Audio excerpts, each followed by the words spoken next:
Day 6 na tayo mga kaibigan dito sa ating project na Toyota Starlet.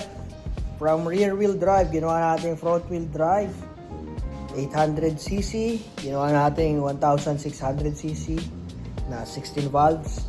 Para sa mga hindi nakapanood, meron tayong day 1 hanggang day 6 na ngayon. Ito, pakita ko sa inyo yung update. Okay, day 6. So ito na, nakabit na, kita nyo naman, oh. 'Di ba? Naipwesto na. Tuwid yung ating axle. Tuwid yung ating shock absorber. Okay? Ito sinadya ko lang baliktad ha. Kasi bibili pa ako ng coil over sleeve. Kasi hindi ito makapasok dito sa katawan ng Tokiko na shock. Pero ang tamang kabit, ito nasa ilalim. Ganun dapat. So ano lang to, pansamantala lang para makuha lang namin yung pwestuhan. So ito, kung sisipatin mo yan, pantayan doon sa likuran. So okay tayo. Naikabit na, papatibayan na lang yung lower arm tsaka yung talangka. Kabilaan yan mga kaibigan. So ang ganda ng liko, oh. Di pa siya sumasabit. Pero grabe, laki na nitong liko na to para sa ordinaryo sasakyan. So ano na yan, maganda na yan lumiko. Hindi na siya yung kagaya nung day 5 na tumatama dito yung gulong. So ayan, ganyang kalaking liko, okay na yan. Sobrang laki na niya. Kung titignan mo din sa harap, parang pang drift na yan, no? Lalagyan na lang natin ng, syempre, rack and pinion. Hindi naman yan liliko na ganyan kalaki. Ang maganda lang, kahit lumiko siya ng ganyan kalaki, alam mo, kaya niya, di ba? Pero syempre, pag may rack and pinion na yan, may stopper lang yan. Mga ganyan lang ang liko niyan. Yan, di na yan didikit doon sa likuran. Okay? So, ayan, meron na tayong lower arm, lower control arms, left and right, titibayan na lang yan. And then, ngayon, ginagawa na namin ngayon, hapon eh. Ayan, mag-alas 4 na halos. Etong cross member. Pinutol na namin yung muka. Kasi nga, tawag dito, tatama yung front engine support. So, pinutol namin, pero, mayroon kami ilalagay na pampatibay dyan. After namin maiposisyon to, square tube, lalagyan ulit yan. Sinukat na namin dulo-dulo. So ito lang, para lang ma-imagine niyo kunyari. Ayun ang square tube, no? Para ma-imagine niyo lang, magkakaroon niya ng isang haba hanggang doon sa kabilang dulo. Yan. Kaya pinutol kasi yung radiator dito rin ipupwesto. So inilaga namin tong nakabukol na to. Okay? Yung natira dyan kanina, eto. Nakaganyan yan. Ayan. Okay, so masyado na siyang manipis. Ginawa namin, pinutol na namin ng todo. Para makapagbaba pa kami ng radiator. Hindi siya tatama sa hood. Tapos, space tayo konti rito sa may transmission para sa fan. So malaki na yung space natin. Kaya namin ito tinanggal, pwede kayo mag-abante pa ng condenser tsaka radiator.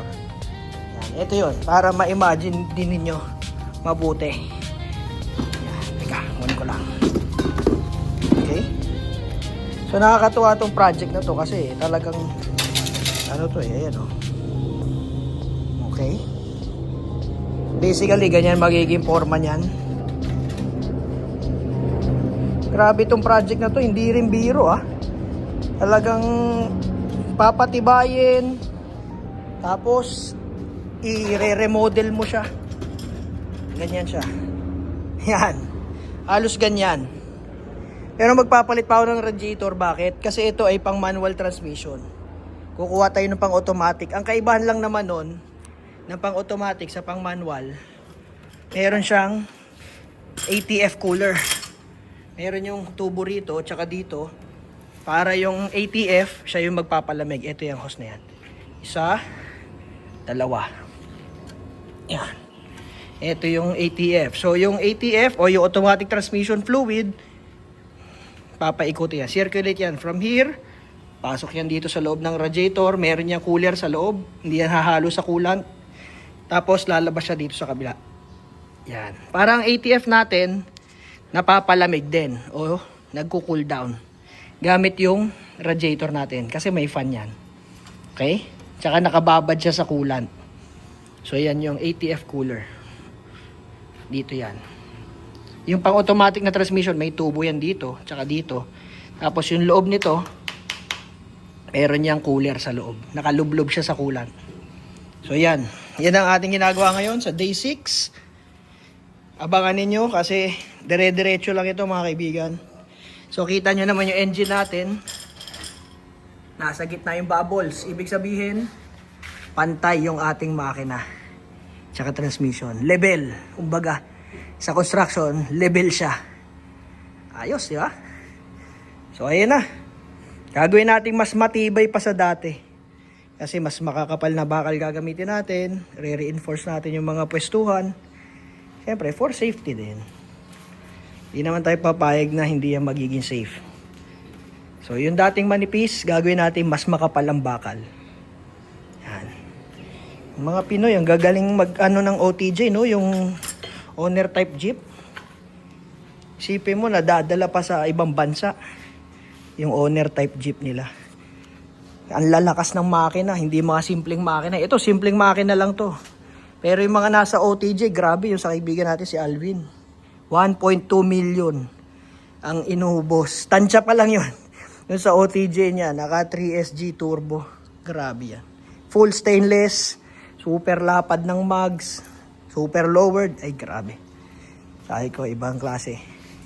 Talaga namang, basta Pinoy, solid talaga. Okay, tuloy na natin.